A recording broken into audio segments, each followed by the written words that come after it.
बिहार में कहावत कही जाती है कि घर टूटे जवान लूटे और यह कहावत इन दिनों लालू यादव के बड़े बेटे तेज प्रताप यादव पर सही बैठ रहा है। क्योंकि जिस तरह से 2020 चुनाव में चिराग पासवान बागी हुए थे तो जेडीयू तीसरे नंबर की पार्टी बन गई, ठीक वैसे ही अब तेज प्रताप यादव जब बागी हुए हैं तो इसका सबसे ज्यादा खामियाजा अब तेजस्वी यादव को भुगतना पड़ सकता है। तेजस्वी यादव का सपना चकनाचूर हो सकता है। ऐसे में 2020 विधानसभा चुनाव में 15 ऐसी सीट है जहां से आरजेडी महज 5000 से कम वोटों के अंतर से चुनाव जीती थी। तो वहीं अगर उन 15 सीटों पर तेज प्रताप यादव 5000 वोट भी पा जाते हैं तो तेजस्वी यादव का जो 15 सीट जीतने का सपना है वो कभी पूरा नहीं होगा। कौन है आखिर वो 15 सीट जहां से तेजस्वी यादव की नैया पार होना अब लगभग असंभव है? इस बारे में आगे हम आपको विस्तार से बताएंगे, लेकिन उससे पहले मेरा परिचय जान लीजिए।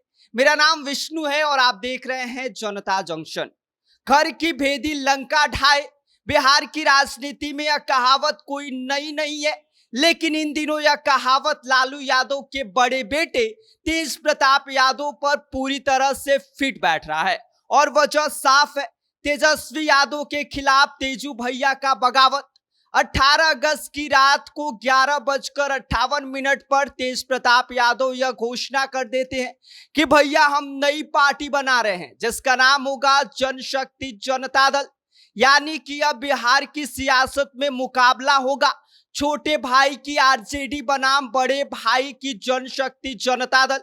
2020 विधानसभा चुनाव में तेजस्वी यादव ने आरजेडी को सबसे बड़ी पार्टी बना दिया था, लेकिन याद रखिए कि उस चुनाव में 15 सीटें ऐसी थी जहां से आरजेडी को महज 5000 वोटों के कम अंतर से चुनाव में जीत मिला था। अब जरा सोचिए कि तेज प्रताप यादव अपनी नई पार्टी से सिर्फ 5000 वोट भी खींच लेते हैं तो यह 15 सीटें तेजस्वी यादव के हाथ से फिसल जाएगी। अब समझिए कि आखिर वो 15 सीट कौन कौन से हैं। पहला नाम आता है रामगढ़ का, जहां करीब 200 वोटों के अंतर से आरजेडी चुनाव जीती थी। डेहरी, जहां पे लगभग 500 वोटों के अंतर से चुनाव जीती थी। कुदनी कल्याणपुर, जहां पर करीब 1000 वोटों के अंतर से चुनाव जीती थी। और इस लिस्ट में शामिल है सिमरी बख्तियारपुर, सिवान दरभंगा ग्रामीण और धरैया बासपट्टी। यहां पर लगभग 1000 से लेकर 2000 वोटों के बीच आरजेडी ने चुनाव जीता था।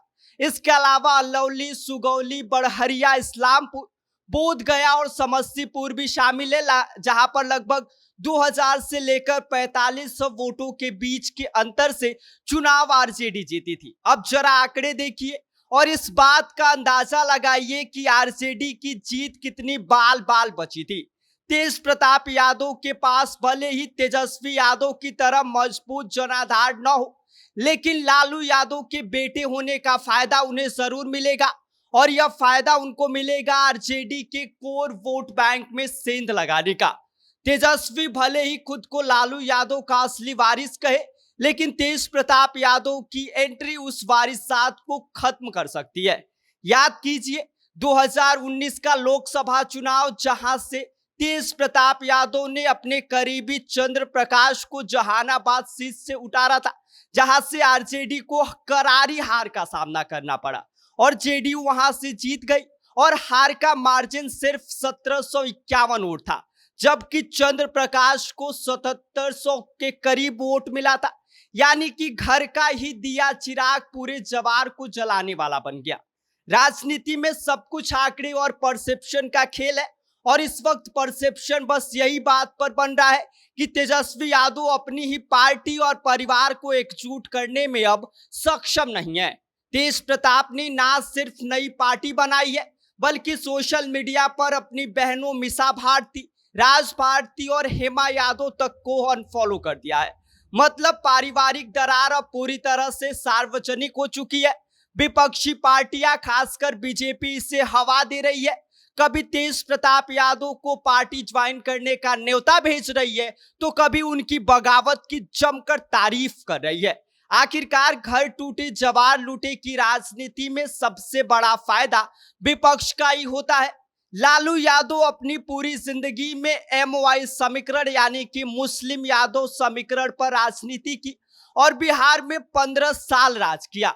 कभी उनकी पत्नी राबड़ी देवी को मुख्यमंत्री बनाया तो कभी अपने बेटे तेजस्वी को डिप्टी सीएम। आज भी लालू यादव बिहार की सियासत में धुरी बने हुए हैं, लेकिन उम्र ढलान पर है और बेटी की आपसी जंग अब खुलकर सामने आ चुकी है। तेजस्वी, जिन्हें लालू ने उत्तराधिकारी घोषित किया है, वो अपने सपने में सीएम बनने की तैयारी कर रहे हैं, तो वहीं तेज प्रताप, जिनकी राजनीति अक्सर विवादित बयानों और अजीबोगरीब स्टाइल से घिरी रहती है, अब खुद को लालू यादव की असली छवि बताने पर तुले हैं।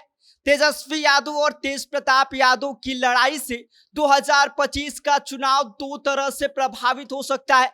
पहला कारण ये है कि वोटों का सीधा बंटवारा होगा और एनडीए इसका भरपूर फायदा उठाएगा, और दूसरी वजह है तेजस्वी यादव की एकजुट नेतृत्व छवि कमजोर होगी और विपक्ष इससे उनके खिलाफ हथियार बनाएगा। बिहार की राजनीति अब भाई बनाम भाई की पटकथा पर चल पड़ी है। लालू यादव के बड़े बेटे तेज प्रताप यादव ने साफ ऐलान कर दिया है कि अब मैदान में है, अब जो फरियाना है वो आकर मुकाबला करो। अब देखना यह होगा कि बिहार की जनता किस बाई के साथ जाएगी। बाकी इस पूरी खबर पर आपका क्या कहना है, आप क्या सोचते हैं, आप हमें कमेंट कर सकते हैं। आप देख रहे हैं जनता जंक्शन, मेरा नाम विष्णु है।